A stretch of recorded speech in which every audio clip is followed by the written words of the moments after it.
Speech. Yeah.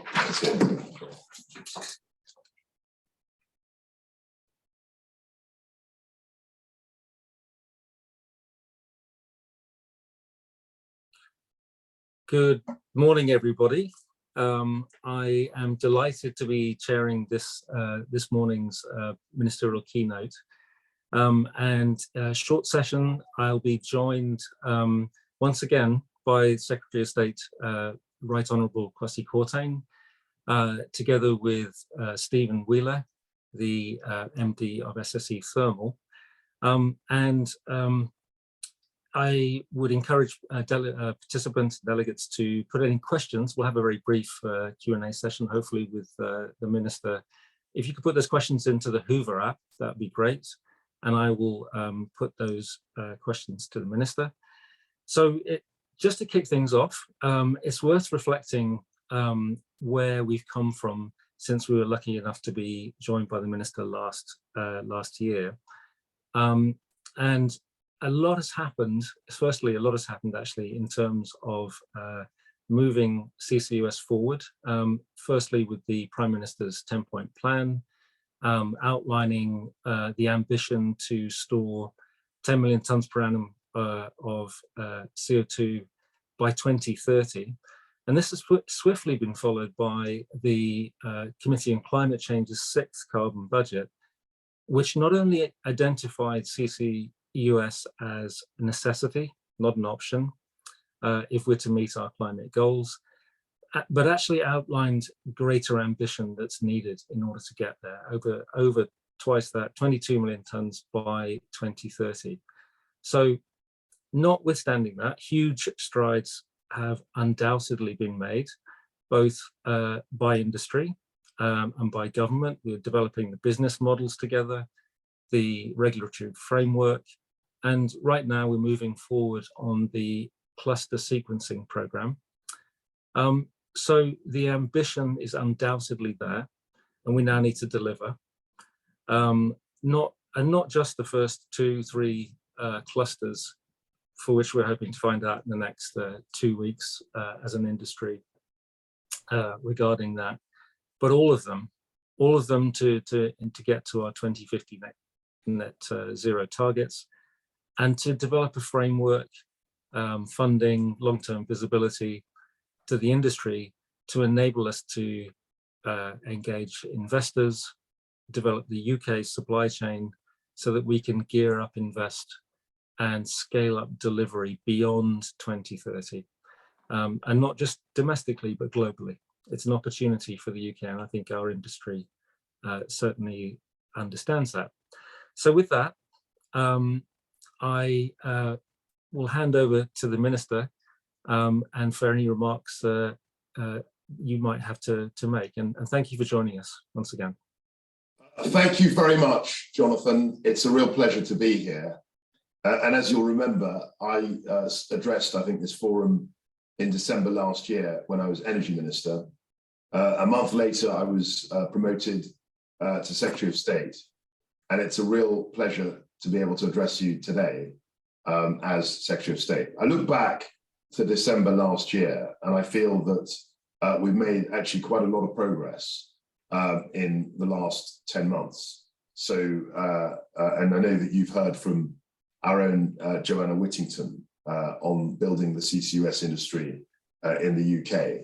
And I just thought I'd spend a few minutes, if I may, talking about the opportunities that represents. So if I look back at the last 10 months, we've published a hydrogen strategy, we published an innovation strategy, we have consulted or finished the consultation on CCUS. We've had the competition, if I can call it that, and we're committed to making an announcement on the clusters at the end of the month. So that's a huge step forward, I think, in the development of this market.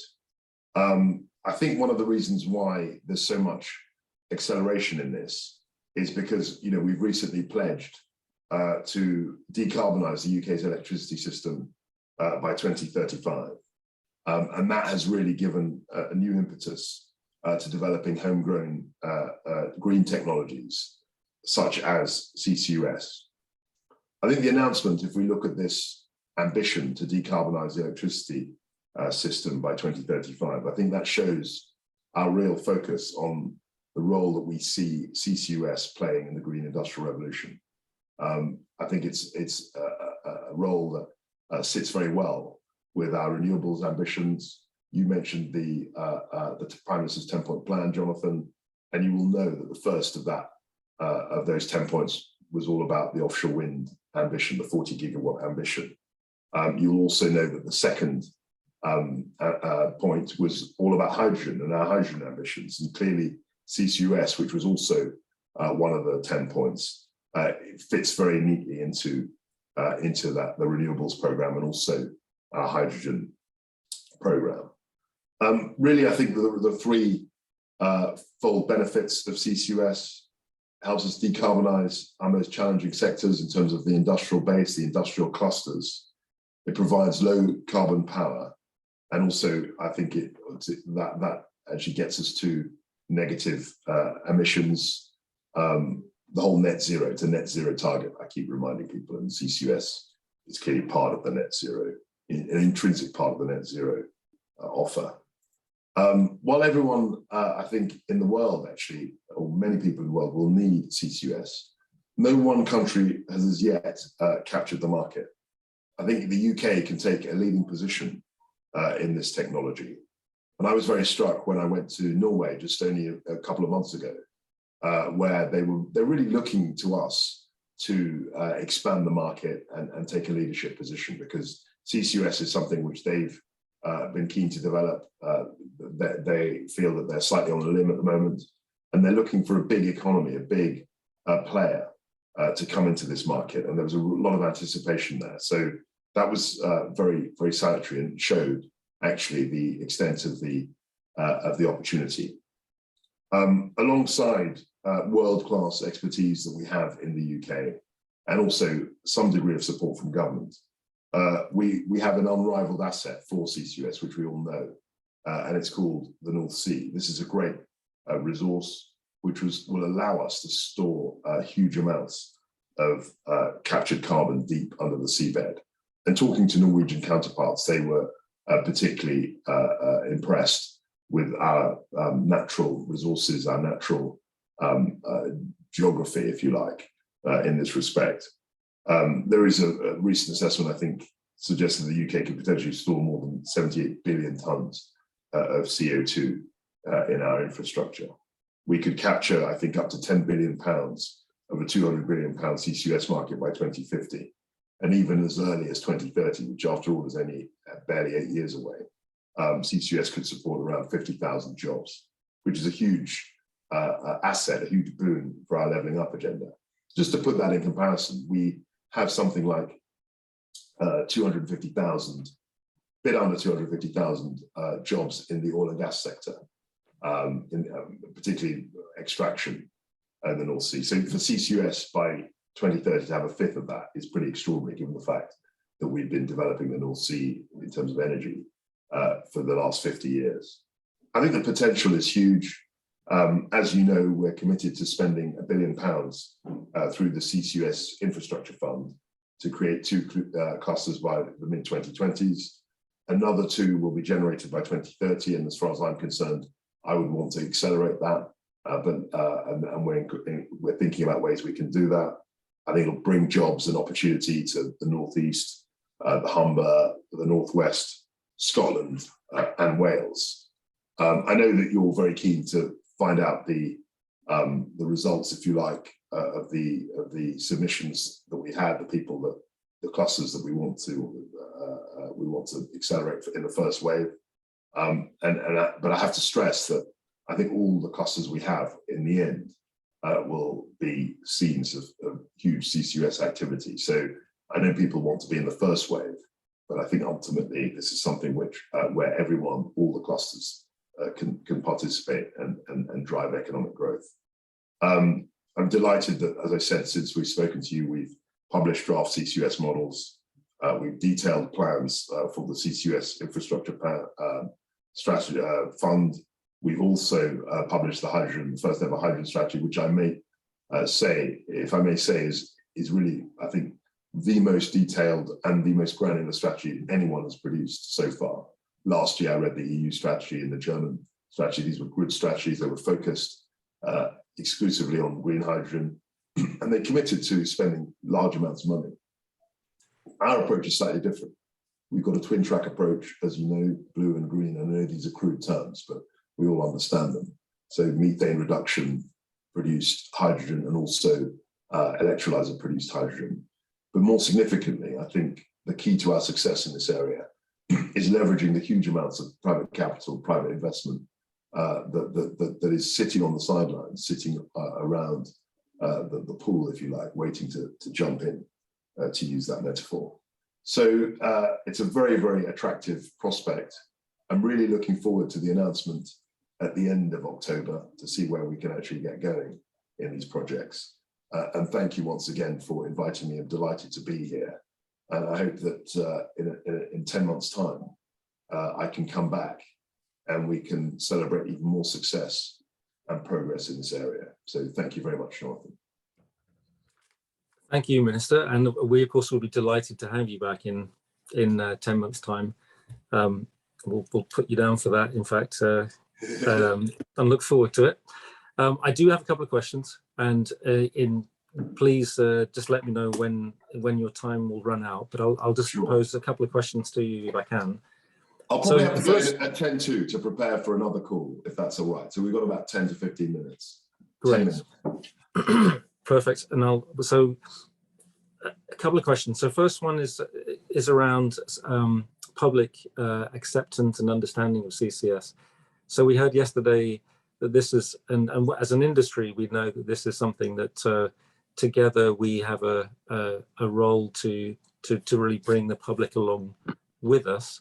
Could you give us your thoughts on how you see that occurring and the sort of the challenge there? I think there's a huge challenge in terms of making people understand what carbon capture is and why it's such an important part of a net zero economy. I think that, you know, for some people, or for many people, they're not even sure what net zero means. And if you don't know what net zero means, it's very difficult to explain the point of carbon capture. So there's a basic level of education. Information education is too strong a word in this, I think. But your organisation, the government, you know, the voluntary sector, we need to be pushing these concepts. Now, some people will say that, you know, carbon capture is a bit of a cheat and that it's not an absolute zero. But I think that's a minority of people. I think when people understand net zero, I think they're much more open to CCUS. And that's what we saw with the Climate Assembly. I think last year there was some polling. And in the course of the conversation in the Climate Assembly, people were much more open and receptive to CCUS once they understood how it fitted into the net zero agenda and what net zero meant. Thank you, Minister. So another question regarding another topic that as an industry, again, we're aware of and working with government to address, if you like, in terms of deployment. So supply chain. So are we moving quick enough to maximize the potential of our natural assets and existing skills to build up an expert supply chain in the UK, which we can export globally? I think that's a critically important question. And as you know, we did have issues with the offshore wind development, because in offshore wind, we were very much the leaders. I think we've just been overtaken by China in terms of gigawatt capacity, but we were very much the leaders. But the issue that we had there was that we didn't get enough supply chain benefit. There wasn't enough supply chain content, if you like, in the offshore wind industry. And that's something that we want to improve in CCUS and hydrogen.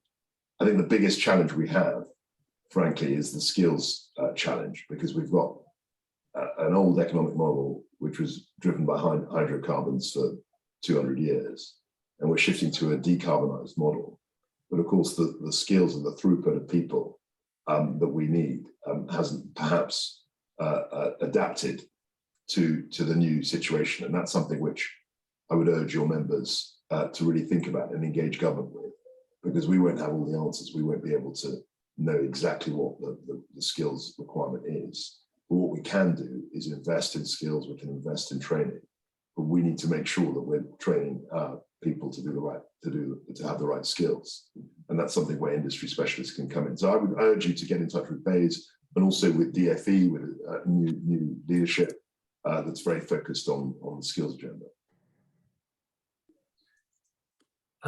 Another question around cluster development. So as an industry, we're obviously working with governments to identify a sequencing around clusters and essentially establish a pathway to decarbonize all of the clusters. Can you say more around how clusters will be working together with government and how they should be coordinating their efforts, or just to perhaps share more of your ideas around? So look, I mean, it'll be, I don't want to preempt anything. In a month's time, we will know which clusters are, have been given the go-ahead. And I'm sure very rapidly after that, all the clusters will be briefing and engaging government on, how they want to proceed, how fast they think they can go, what the next steps are. My view is that once that announcement has been made, the ministers, the energy minister, myself, will be engaged with the clusters very directly. And the next thing that needs to happen is for private sector investment to be galvanized. And I think that will happen very quickly once people know which of the clusters have been given the green light, as it were. So I think, as of the 13th of October, it would be premature for me to say how this is going to pan out. I think we'll have much more clarity in 3 weeks' time, frankly. I think that's a fair point to conclude on, actually, Minister. And we appreciate all the time you've given us. Thank you. And do look forward to hearing from you. I always like coming here and seeing you, and I think this is one of the most exciting elements of the department's work, actually. Thank you. Bye. Much appreciated. Thank you. So thank you for the questions came into the Hoover app. If I can move on to Stephen Wheeler, Managing Director of SSE Thermal. Stephen, over to you. Good morning, Jonathan. Thank you for that. Good morning, everybody. And look, great to have the Secretary of State kick off the session this morning. Great to hear his encouraging words. And as he said, I think it's an incredibly exciting time for our industry, particularly over the next 12, 24 months, as we really ramp up our activity and get this industry really moving. I'm delighted to be speaking today on behalf of SSE Thermal. We're proud to be sponsoring the CCUS conference for the second year running. And I want to congratulate Jonathan and team at CCSA on putting together another brilliant agenda. This year's conference couldn't come at a more pivotal time for the industry, with the countdown to COP26 well and truly upon us. In a few short weeks, world leaders will gather in Glasgow for crucial talks on climate change, with a clear focus on cutting carbon, the same reason we're all here today. As a principal partner to the UK government for COP26, we're committed to doing all we can to tackle the climate crisis and build a cleaner, more sustainable future for generations to come. Personally speaking, I'm thinking about the legacy we can leave behind as a business and as a society. And I hope my own children look back on COP26 as a seminal moment when the world came together to take real action. We know renewable energy will be at the heart of our transition to a net zero future. In fact, in SSE, we're building more offshore wind than anyone else in the world, but it's clear there is no silver bullet when it comes to climate change. To make net zero a reality, it's clear we need a mix of technologies. And if the UK is going to be a true world leader, we need to find ways to decarbonise the harder to reach parts of our economy. For our part in SSE Thermal, our focus is on decarbonising our flexible power generation to meet our net zero commitments. And we're holding ourselves to account with science-based carbon reduction targets, independently assessed and aligned with the Paris Agreement. We've taken some big steps in recent years, emphasised by the demolition of the iconic chimneys at our former Ferrybridge coal-fired power station just a couple of months ago. However, it's not just a case of just shutting plants down. It's clear we continue to need flexible power stations on the system to back up renewable energy and meet the UK's power needs in an efficient and affordable way. a challenge starkly illustrated by the tight energy markets over recent weeks. With this in mind, we're working to develop the flexible power stations of the future, ensuring the UK's backup generation is low carbon in its own right. That means using carbon capture to directly remove CO2 emissions, or using low carbon hydrogen as a fuel rather than natural gas, a solution also enabled by CCS. Through our partnership with Equinor, we're advancing plans for 2 of the UK's first CCS equipped power stations at our Kidby and Peterhead sites, as well as the world's first 100% hydrogen fired power station at Kidby. In addition, we're exploring the potential for one of the world's largest hydrogen storage facilities at Albury on the East Yorkshire coast, which will play a key role in balancing hydrogen supply and demand. We want to repurpose our existing sites for a net zero future, continuing to play a role in keeping the power flowing while transitioning workers from high carbon to low carbon careers. It's been highly encouraging to see the progress being made at a national level over the last 12 months, from the Prime Minister's landmark 10-point plan to the UK's first ever hydrogen strategy, to the launch of the cluster sequencing process. We're incredibly excited by the progress within the East Coast and Scottish clusters in which we're actively involved in, and indeed by the progress in other clusters across the country. Now is the time to turn our ambition and potential into a reality. And it's fantastic to be speaking alongside the Secretary of State at such a landmark time for this industry, further emphasising the UK's commitment to acting on this growth opportunity. We believe it's crucial that we get well advanced CCS projects like our own proposed power stations up and running by the middle of this decade, particularly if we're to achieve a net zero power system by 2035, as heralded by the Prime Minister earlier this month. Delivering CCS and hydrogen infrastructure as soon as possible will also be essential to delivering on national priorities to build back better following the pandemic and to level up regions across the country. We can enable industries that are the backbone of regional economies to transition to net zero, safeguarding and creating thousands of high quality jobs and delivering new sustainable investment. As we look ahead to COP26, the UK is already leading by example in climate action in many respects, from the delivery of offshore wind to how we're powering past coal. But we have to go further, and by taking the lead on CCS, we can help show the world the way to a credible, just and affordable net zero future. Just before I finish, I want to mention our session this afternoon on CCS and power generation, which we've titled From Ambition to Action.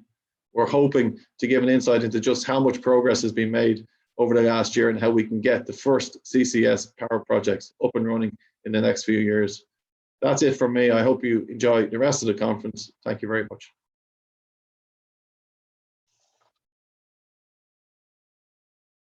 I think you're on mute, Jonathan. Thank you, Stephen. Appreciate the remarks. I hope you can hear me now. Yeah. I know we've got a couple of minutes left, and we do have a couple of questions actually, and maybe I'll just pick one out for you, just in the interest of time. And I know you need to take off a couple of minutes after. This is a question actually, I think as an industry, a lot of us are asked in terms of the opportunity for jobs, for opportunities for graduates, as we see them evolving in the future. Where do you see those primarily coming from? What's your view on that? I think it's a really important question. I think that, this isn't just about creating green jobs, it's about creating the right skilled green jobs. And it's about ensuring that we bring communities with us, that no communities are left behind. So the just transition is incredibly important as part of this. So if I look at our 2 focus clusters, which are both in Peterhead and in the Kidby area, we're looking at thousands of jobs during the construction of these projects. These aren't small projects. These are, in excess of £1 billion capital projects over multiple years. And then beyond that, you're looking at significant operational roles. But that's just the direct employment we're talking about. You think about all the other industries that then feed into that, the different sectors that will need to be supporting both the construction and the operation. Before you know it, you're up to hundreds of thousands of jobs if all of these projects get up and running right across the UK, which is obviously coming out of COVID, coming out of the pandemic, is incredibly important. And it's incredibly important that these jobs are also located in a lot of our industrial clusters, which, let's be honest, have been forgotten in the last number of years. So it's really time, when we talk about Build Back Better, this is about really delivering jobs back to these areas that need them. And through the construction and operation of these, really large-scale capital projects, energy infrastructure, that's where you will see the creation of significant levels of jobs. And following on from that, in terms of us working together, can you say anything around what's your view on collaboration between projects, clusters, how we make this industry actually, deploy effectively and have an impact? And that's a really important point, Jonathan, because just like offshore wind, and this is where we vision, where CCS and hydrogen can go to. This can be a real backbone to support what is obviously going to be a primarily renewables transition. But the reality is renewables needs, the backup of flexible plants, which CCUS and hydrogen can provide. So in order to actually secure the advantage to become true world leaders, which I think the timing is perfect with the cluster announcement in advance of COP, it's a real statement that the UK can be leaders in this technology, and it is emerging technology. So like any emerging technology is no different than offshore wind 15, 20 years ago. It's incredibly important we look to collaborate. This isn't about building one project. It's not about building two projects. It's about building an industry that the UK can be true global leaders. And at some point in the future, then look to export that. That can't be done by projects in isolation. That needs to be done with different parties, different stakeholders, pretty much all societies working together to collaborate to deliver that. And that's where I think there's a huge opportunity for CCUS and hydrogen, particularly in the UK. Thank you, Stephen. Appreciate the time. I think we'll call it a day there for this session. Again, thanks to the Minister for joining us and to Steve Wheeler from SSE Thermal. Just a couple of perhaps signposts for the rest of the day's conference. Thank you, Stephen. So please do enjoy the rest of the day. And I hope yesterday was equally instructive and informative for everybody. A couple of highlights. Second of our cluster sessions coming up at 11:15 with updates from Scotland, Wales, the Northwest, and Delft-Heinus. Stephen mentioned the session sponsored by SSE Thermal at 12:30, taking us through some of the key aspects of project development from R&D to consenting to cluster integration. And then after lunch, we're also got a really interesting session. We'll be hearing from the finance community and what they look for in terms of investable projects and technologies. So with that, thank you very much for joining, and I hope you enjoy the rest of the day.